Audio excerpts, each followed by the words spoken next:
안녕하십니까. 송상해 백회사입니다. 여러분들하고 원가 해결을 공부하게 됐는데, 여러분들이 생각할 때 제가 재무회계도 가르치고 또 뭐 세법도 강의를 하고 또 갑자기 또 원가 해결까지 한다 이렇게 생각을 할 수 있는데, 여러분들이 지금 시중에 보는 그 원가 관리 회계 책 이 자체가 제가 옛날에 95년에 쓴 원가 관리 회계 책을 거의 대부분 다 모방을 해서 나온 책들이에요.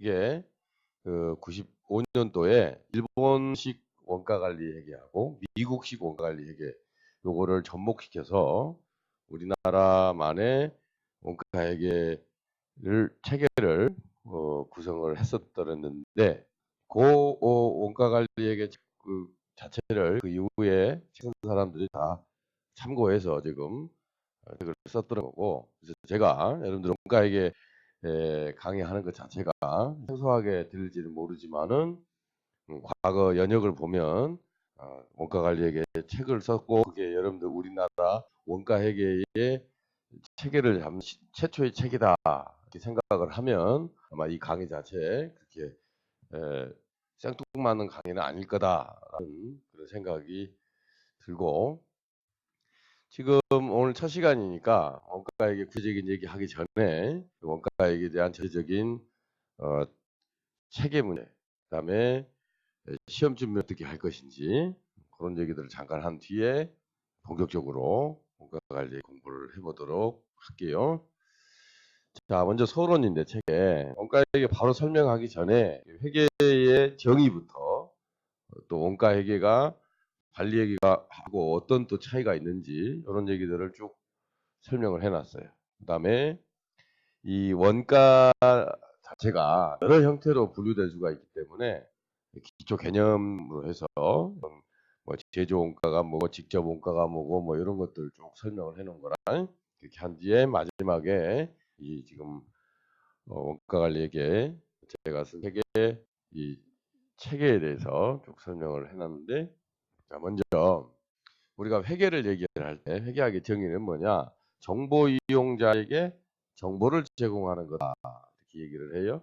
근데 이 회계가 대상으로 하는 정보 이용자가 누구냐에 따라서 회계를 그게 재무회계하고 관리회계로 구분을 하게 되는데, 이 재무회계는 주주나 채권자 같은 외부 정보 이용자를 이용해서 대상으로 의사결정에 도움이 되는 정보를 제공하는 거고, 관리에게는 기업 내부에서 기업에 관한 의사결정하는 사람들에게 의사결정에 유용한 정보를 제공하는 것을 목적으로 하는 거고.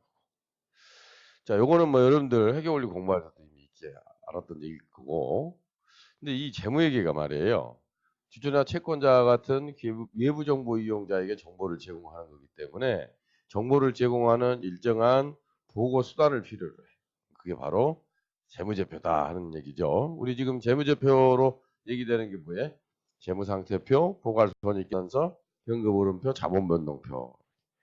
이 재무제표를 통해서 지금 이 주주나 채권자들에게 의사결정에 도움이 되는 정보를 제공을 한다. 얘기인데, 자 여기서 문제가 말이에요. 지금 회계를 정보 이용자에 따라서 재무회계하고 관리회계로 이렇게 구분을 했는데, 그러면 원가 회계는 도대체 어디에 소속이 되느냐 이런 문제가 생긴단 말이에요. 자, 우리가 기업을 크게 분류를 하면 상기업하고 제조기업으로 분류할 수 있어요. 물론 이거 말고 영역 제공 기업도 분류를 할 수 있는데 그 영역 제공 기업은 단순하니까 그건 생략을 하고, 자 상기업하고 제조기업을 구분을 하면 상기업은 도소매상이에요. 물건을 싸게 사와서 비싸게 파는 기업이고, 제조기업들은 원재료를 구매해서 제품을 만들어서 파는 기업이야. 그러면 상기업하고 제조기업의 경우에 다른 거는 다 똑같은데 뭐가 차이가 있느냐? 제품 원가 계산을 이 제조기업에서는 추가로 더 해야 되는 거예요. 응? 원자재를 구입하고 노동력을 투입을 해서 생산 설비를 이용해서 제품을 만들기 때문에 원가 계산이 추가로 더 행해져야 되고, 이 원가 계산이 돼야 재무제표가 만들어진단 말이에요.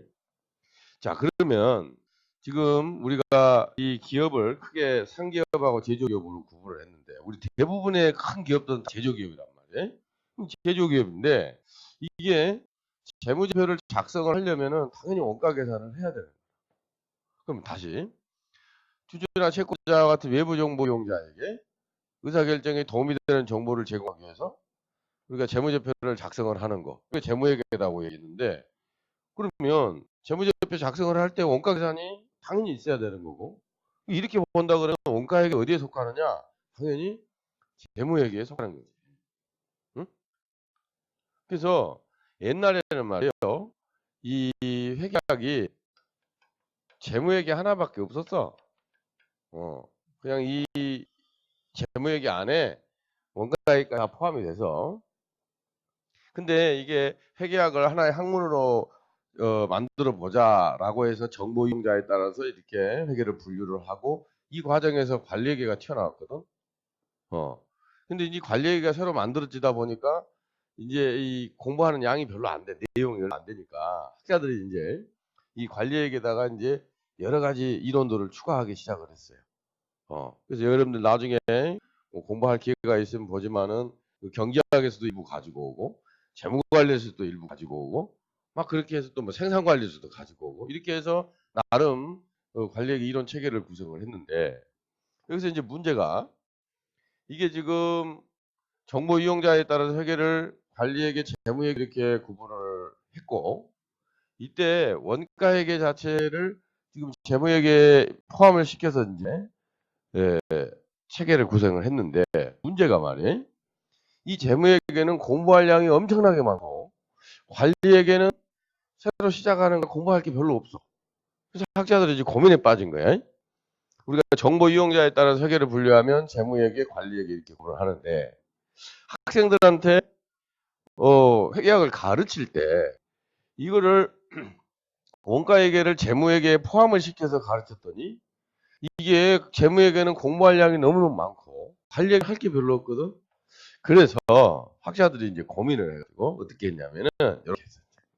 정보 이용자에 따라서 회계를 분류하면 재무회계, 관리회계 이렇게 구분하지만 우리가 학생들한테 회계학을 가르칠 때 교과 과정상으로는 이렇게 하자 이게 재무회계를 설명을 할 때는 상기업을 일단 가정을 하고 이 제품 원가 계산만큼은 관리회계에 포함을 시켜서 학문 체계를 구성을 하자 이렇게 합의를 봤어.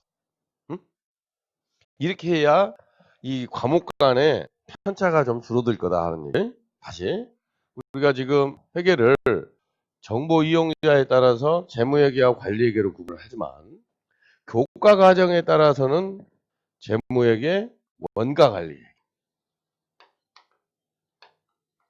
그리고 재무회계는 특별한 언급이 없는 한 상기업을 가정한다. 이렇게 해야만이 이 내용 분량 자체가 이게 좀 조정이 되겠다 이런 얘기.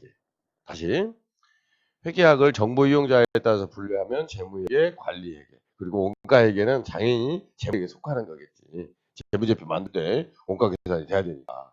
그렇지만 교과 과정상으로 회계를 분류를 할 때는 재무회계, 원가 관리 그리고 재무회계는 특별한 언급이 없는 한 상기업을 가정을 하는 거고 제품 원가 계산은 관리회계에서 다뤄진다. 그래서 최근에는 말이에요. 이제 책이 원가회계 이렇게 해도 그 안에 관리회계가 포함이 되고 관리회계 해도 그 안에 원가회계가 포함되어 있는 거고. 그래서 책이 원가관리회계에 나온 책도 있고 원가회계라고 하는 책도 있고 관리회계라고 하는 책도 있고 이렇게 막 책들이 제목이 지금 막 혼용해서 사용을 하는데 일단은 여러분들 처음 공부할 적에 이렇게 정보 이용자에 따른 분류하고 교과 과정에 따른 분류 차이가 있으니까 그거 하나 정도는 기억을 해두는 게 좋을 것 같다는 걸. 자, 근데 이제 원가라는 것 자체 이게 여러 가지 형태로 지금 분류가 될 수 있으니까 여러분들이 기초 개념을 위해서 요 정도는 알아둘 필요가 있지 않느냐라고 해서 다양하게 한번 용어 정리를 하면서 원가를 여러 형태로 분류를 해봤어요. 자, 원가가 말이에요. 원래 정의가 이렇게 돼 있거든. 원가가 특정 재화나 용역을 얻기 위해서 지출한 금액. 재화 용역을 얻기 위해서 지출한 금액이다. 이게 기업이 경영 활동을 하기 위해서는 재화 용역을 얻어야 되죠. 그죠? 이걸 가공을 해서 또는 뭐 거기다 이윤을 더 붙여서 이걸 다른 사람한테 소비자한테 고객한테 팔아야 된다고 말해요. 다시 이 재화 용역 자체가 이제 인풋이 되겠지. 그래서 제품이라는 아웃풋을 만들어서 뭐 상품도 있을 수 있겠지만 이렇게 해서 요 차액만큼을 남겨먹는 거예요. 이게 이제 이 기업의 경영 활동이다 이렇게 얘기할 수 있는 거고. 어찌됐건 이 기업 입장에서 이제 이렇게 재화 용역을 얻기 위해서 여러 가지 지출을 하는데 그거를 우리가 지금 원가다 이렇게 얘기를 한 거고, 원가를 그러면 다양하게 한번 분류해 볼 때 제조 원가하고 비제조 원가다. 우리 제조 원가는 제품을 만들기 위해서 발생되는 원가에 우리가 지금 원재료가 있고, 그지? 또 노동력을 투입을 하고 생산 설비가 있을 거란 말이에요. 이런 거 다 제조 원가예요. 나중에 여러분도 보겠지만은 원재료비를 보고 직접 재료 원가다 이렇게도 얘기하고, 노무비를 보고 직접 노무 원가다 이렇게, 생산 설비를 보고 제조 간접 원가다 이렇게 얘기를 해요. 나중에 우리 공부할 거니까 용어들만 한번 해봐. 비제조 원가는 뭐냐? 제품 제조하고 관련 없이 제품의 판매라든지 일반 관리 활동과 관련된 것. 또는 뭐 이자 비용도 있을 수 있고, 그지? 이런 것들 제조 활동과 관련이 없는 원가를 비제조 원가다 이렇게 하는 거고. 그다음 원가를 말해 직접 원가하고 간접 원가로 구분할 수 있는 게, 간접 원가는 여러분들 공통비라고 생각하면 돼. 공통 원가다 이렇게. 예를 들어서 제품 기계 장치가 있는데 이 기계 장치에 제품이 세 가지가 만들어져요 이렇게. 그럼 이 기계 장치 감가상각비는 A, B, C 제품에 공통적으로 사용되니까 공통 원가가 되겠죠. 그럼 반은 직접 원가는 A 제품 직접 원가는 A 제품에 대한 재료비, 직접 재료 원가, 또 직접 노무 원가. A 제품을 만들기 위해서 직접적으로 발생한 원가, 직접 재료 원가, 직접 노무 원가. 이 기계가 감가상각비 같은 경우에 이거는 공통 원가이기 때문에 적절한 기준에 의해서 이 기계 감가상각비를 각 제품에 할당을 하는데, 그걸 보고 우리가 제조 간접 원가다 이렇게 얘기를 하는 거예요. 그래서 이 공통 원가를 간접 원가다 이렇게 생각하면 틀린 말은 아니니까 그렇게 기억을 하고. 그다음에 변동 원가와 고정 원가인데 이거 관련해서는 여러분들이 조업도라는 개념을 알고 있어요. 조업도가 뭐냐? 생산 시설의 이용 정도예요. 여러분 생각해봐. 조업을 많이 했다, 생산을 많이 했다 이 얘기 아니에요. 조업을 적게 했다, 생산을 적게 했다는 얘기니까. 그러면 변동 원가는 뭐냐? 생산을 많이 하면 할수록 원가가 추가로 더 많이 발생하는 거야. 예를 들어봐요. 내가 제품을 하나 만들 때, 두 개 만들 때, 10개 만들 때 재료비라든지 노무비는 계속해서 재료 원가, 노무 원가는 계속해서 발생이 되는 거예요. 한 개 만들 때, 두 개 만들 때, 10개 만들 때 하면 한 개 만들 때보다 10개 만들 때가 10배만큼 더 원가가 많이 발생하죠. 근데 생산 시설의 이용 정도와 관계없이 고정적으로 발생하는 게 어떤 거냐? 자, 공장 감가상각비를 한번 생각해. 이 공장에 말이에요. 제품을 뭐 10,000개를 생산할 수 있다. 그러면 1개를 생산하든 10,000개를 생산하든 감가상각비, 공장 감가상각비는 그대로예요. 고정되어 있다고. 그러니까 조업도에 따라서 원가가 고정이 되는 거예요. 아무리 많이 생산을 한다 하더라도 원가 자체는 고정적으로 발생합니다. 이 고정 원가 자체는 생산을 하든 안 하든 간에 어차피 발생되는 거라 이게. 그래서 요 변동 원가, 고정 원가 개념, 조업도에 따라서 원가가 변동이 되면 변동 원가라고 그러고, 조업도와 관련 없이 고정적으로 발생되는 원가를 고정 원가다 이렇게 하는 거고. 자, 그다음에 여기 관련 원가하고 비관련 원가인데 이거 의사결정에 관련돼 있으면 관련 원가, 관련이 없으면 비관련 원가. 관련 원가의 대표적인 게 이 기회비용이라는 건데 여러분 이거는 뭐 회계학 공부하기 이전부터 많이 들어봤을 거라. 원래 정의 자체가 이렇게 최선의 대체안에 사용됐을 때 같다. 근데 예를 들었지 본인이 소유하고 있는 건물을 지금 옷가게를 해서 수익이 300, 비용 100, 이렇게 수익 200인가 차게 지금 하여튼 100만 원만큼 수익을 올리고 있는데 이 옷가게를 말이 내가 하질 않고 그냥 이 건물을 다른 사람한테 임대해서 그때 어떻게 될 거냐? 고객 80만 원이거든. 바로 이 80만 원이 기회비용. 그럼 우리가 의사결정할 때 내가 옷가게를 할 거냐, 그냥 임대해 줄 거냐라고 했을 때 당연히 이 기회비용은 의사결정에서 가만히 돼야 되겠지, 고려가 돼야 되겠지. 그래서 이 기회비용은 관련 원가다. 의사결정 과정에서 검토돼야 될 그러한 원가다 이런 얘기. 그래서 이거 유리하니까 옷가게를 하는 게 유리하니까 내가 옷가게 하겠다. 이거 만약에 임대료가 뭐 100만 원 이상이면 옷가게보다는 임대하는 게 훨씬 유리하겠죠. 그지? 하여튼 의사결정에 이 기회비용은 당연히 고려돼야 된다 하는 얘기. 그다음에 메모론가인데 요거는 메모론가는 의사결정과 관련이 없는 거예요. 메모론가는 뭐냐? 과거 의사결정에서 이미 지출한 원가예요. 자, 예를 한번 들어보면 내가 기계장치를 샀는데 기계 A를 샀는데 1000만 원 주고 샀단 말이에요. 내용에서 10년이에요.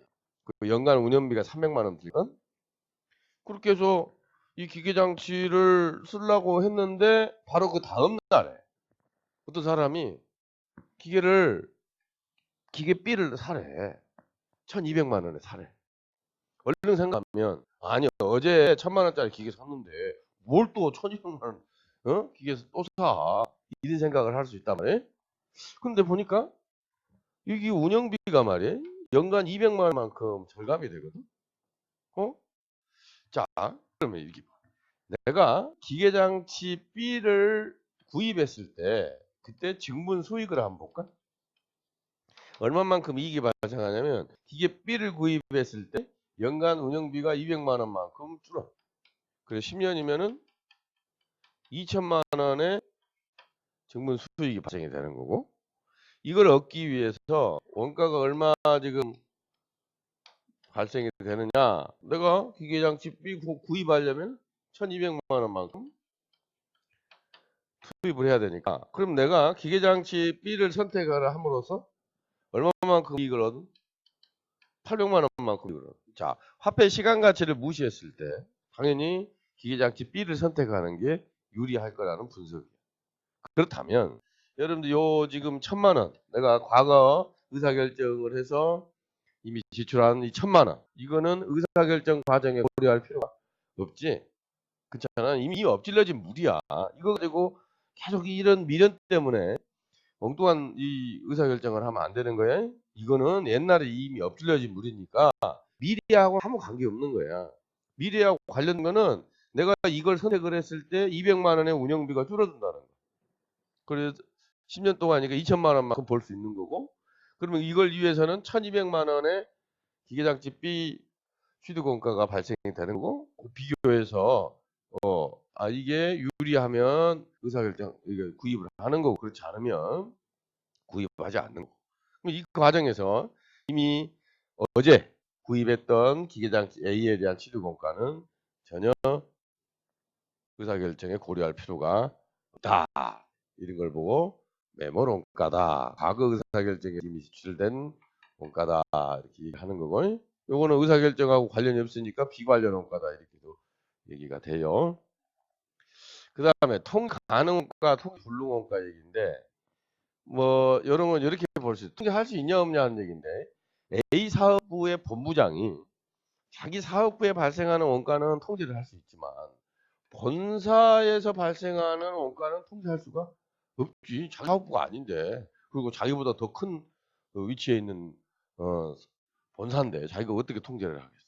그지? 이런 것들 통제 가능성 여부에 따라서 통제 가능 원가, 통제 불능 원가 이렇게 얘기하는 거고. 자, 그다음에 이제 경영 활동 원가인데 우리가 제품을 만들려면 말이에요. 일단 연구 개발을 해야 되고 제품 디자인까지 또 우리가 또 개발을 해봐야 되지. 그다가 이 제품을 만드는 거고. 이거 이 제품 만들어서 이 마케팅을 해야 되지. 광고 선전하고 또 이 물건 자체를 소비자 고객한테 이렇게 보낼 때 유통가도 발생이 되는 거고 또 사후 아프터 서비스 발생이 되는 거라. 이게 전체가 지금 이 경영 활동을 하면서 발생되는 건데 우리가 일반적으로 제품 원가다 이렇게 얘기하면 생산 원가만 지금 얘기를 하는 거고. 하지만 기업 경영을 한다 그랬을 때는 생산 원가만 보면 안 되지. 이 전체를 다 따져서 전체적으로 원가 관리를 해야 되지. 이걸 가지고 생산 원가만은 따져 가지고는 제대로 된 기업 경영을 할 수가 없다는 거예요. 그래서 지금 우리가 제품 원가 위주로 공부를 하지만은 실제 기업 경영을 위해서는 이 전체적인 원가를 다 검토를 해야 된다. 이렇게 생각을 하면 돼요. 자, 제 5절에 원가 관리액의 목적과 본서의 책인데, 자, 요번은 말이에요.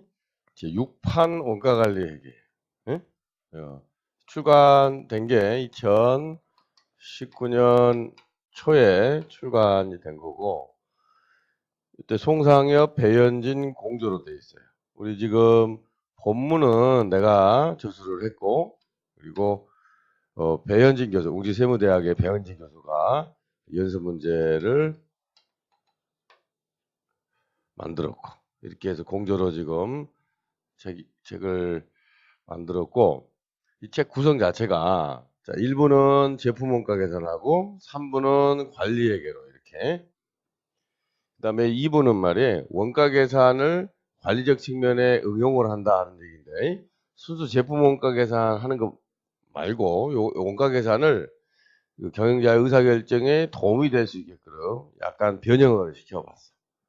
그래서 그게 이제 여러분 나중에 공부하면 알겠지만은 변동원가 계산이냐, 뭐 표준원가 계산이냐 하는 것들인데, 그래서 요 2부는 원가회계와 관리회계를 믹싱한 거다 이렇게 생각을 하면 돼. 일반적으로 원가회계 얘기를 하면 뭐 2부까지 얘기를 하고 3부부터가 이제 순수한 관리회계다 이렇게 생각하시면 되겠고, 본문 내용은 뭐 옛날 판하고 크게 차이는 없는데 연습 문제를 요번에 이 제 6판을 내면서 전면 개정을 했어요. 어떻게 했냐? 일단 객관식 원가 관리 책 자체가 필요가 없게끔 지금 현재 기출 문제들을 전부 분석을 해서 이론 문제는 OX 형태로도 구성을 했고, 계산 문제 중에 쉬운 것들은 다 빼버리고 출제 가능성이 높은 반복돼서 출제 가능성이 높은 문제들만 구성을 하되, 일단 그 중에 대표적인 아주 반드시 정리해야 될 내용들을 필수 예제라고 정리를 했고, 나머지를 연습 문제로 구성을 했는데 전부 요 계산 문제를 주관식 형태로 바꿔놨어요. 그 다음에 특징이 하여튼 이 지금 현재까지 출제된 기출제 문제를 거의 대부분 다 포함을 하도록 이렇게 해서 별도 객관식 문제집은 볼 필요 없게끔 이렇게 했다는 거 하고, 그 다음에 문제 풀이를 할 때 일관되게 풀이 방법을 제시를 해서 그 동일한 주제가 나오면 거기다 그냥 숫자만 집어넣으면 답이 나올 수 있게끔 이렇게 구성을 했어요. 그렇게 해야만이 짧은 시간에 빨리 풀 수 있는 거라. 그래서 이런 연습들을 충분히 할 수 있게끔 아주 그 분석을 치밀하게 해서 구성을 한 거니까 우리 배현진 교수가 아주 이 부분 고민하면서 문제 해답을 구성을 했으니 여러분들 아마 수업 목적으로 공부할 때 도움이 많이 될 거라. 그래서 여러분들이 이 연습 문제 가지고 쭉 연습을 하고 그 다음에 정 이제 필요하면 모의고사에서 몇 문제 정도 이렇게 출제 스타일에 적응을 해서 연습을 해서 실전에 가면 뭐 수업 목적으로는 큰 문제가 없지 않겠나 이렇게 생각이 돼요. 참고로 말이야, 지금 원가회계가 회계사 시험에는 1차 시험에 10문항 정도가 나오고 나오고 세무사 시험은 15문제 정도가 나와. 그리고 2차 시험의 회계사 문제는 100점 만점으로 출제가 되고 세무사 시험에서는 40점 만점으로 출제가 되는데 재무회계하고 합쳐서 출제가 돼. 재무회계 60점, 원가회계 40점 이렇게. 자, 2차 시험은 그렇다 치고 여러분들 1차 시험 공부를 할 때 원가회계 부분을 공부를 어느 정도 어떻게 해야 될 거냐 하는 문제가 있어. 근데 이게 있단 말이에요. 이 회계사 시험은 50문제가 출제가 돼요. 얘는 40문제가 출제가 되는데 이 제한된 시간 내에 시험 문제를 풀기 어려우니까 일부 학생들이 그냥 에이 어차피 다 문제 못 푸는 건 1차 시험에서 원가 관리 회계를 포기하겠다 이렇게 생각하는 친구들이 있어요. 근데 이렇게 해서는 절대 합격을 못해. 무슨 얘기냐? 내가 공부를 다 해놓고 이 문제가 제한된 시간에 풀기가 힘드니까 이 문제는 그냥 운명에 맡기자 이렇게 생각을 해야 되지. 아예 원가관리 회계 전체를 다 포기하겠다 또는 원가회계만 공부하고 관리회계는 포기하겠다 이런 식의 사고방식은 그건 잘못된 거지. 어차피 2차 시험에도 출제가 되는 거고. 그래서 재무회계, 원가관리회계 전 범위를 다 열심히 공부한 뒤에 그 문제를 보고 이게 제한된 시간 내에 풀이가 가능하냐, 가능하지 않냐, 그 문제의 형태를 보고 판단을 할 정도로 공부가 돼야 되지. 아니 무슨 원가회계를 포기하겠다, 관리회계 포기하겠다 이런 식의 사고방식은 아주 잘못된 거다. 그 다음에 요게 원가관리회계가 말이에요. 이게 재무회계하고 비교해 보면 아주 효율성이 높아. 응? 투입 대비 산출이 크다 그 말이야. 무슨 얘기냐? 같은 시간 공부했을 때 재무회계 점수하고 원가관리회계 점수하고 원가관리 점수가 훨씬 더 높아요. 응? 물론 이런 게 있어. 최근에 문제가 상당히 어렵게 출제됐어. 특히 회계사 시험에. 원가관리회계 공부해봤자 말이지 성적이 제대로 안 나오더라 이거야. 그거는 해마다 들쭉날쭉 하니까 그걸 일반화시킬 수는 없는 거고. 응? 전체적으로 지금까지 출제된 수준을 보면은 재무회계보다는 그래도 원가회계가 투입 대비 산출이 더 높다 하는 거. 응? 그 다음에 이 공부를 할 때 이 전략을 세우기가 좋아요. 무슨 얘기냐면 이 일관된 풀이 방법을 만들어낼 수가 있어. 응? 그래서 풀이 방법만 내가 잘 정리를 해놓잖아. 그러면은 의외로 빨리빨리 풀 수 있는 문제들이 많다 그 말이야. 응?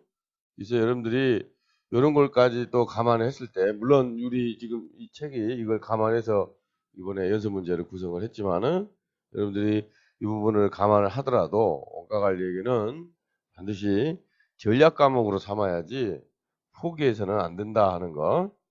어차피 2차 시험에서도 공부를 할 거니까 여러분들이 1차 시험 준비할 때도 꼼꼼하게 준비하는 것이 여러분들 합격에 반드시 도움이 되지 않겠나 하는 생각이 돼요. 이 정도까지 해서 오리엔테이션 끝내고 이제 본격적으로 원가회계 공부를 해보도록 하자고요.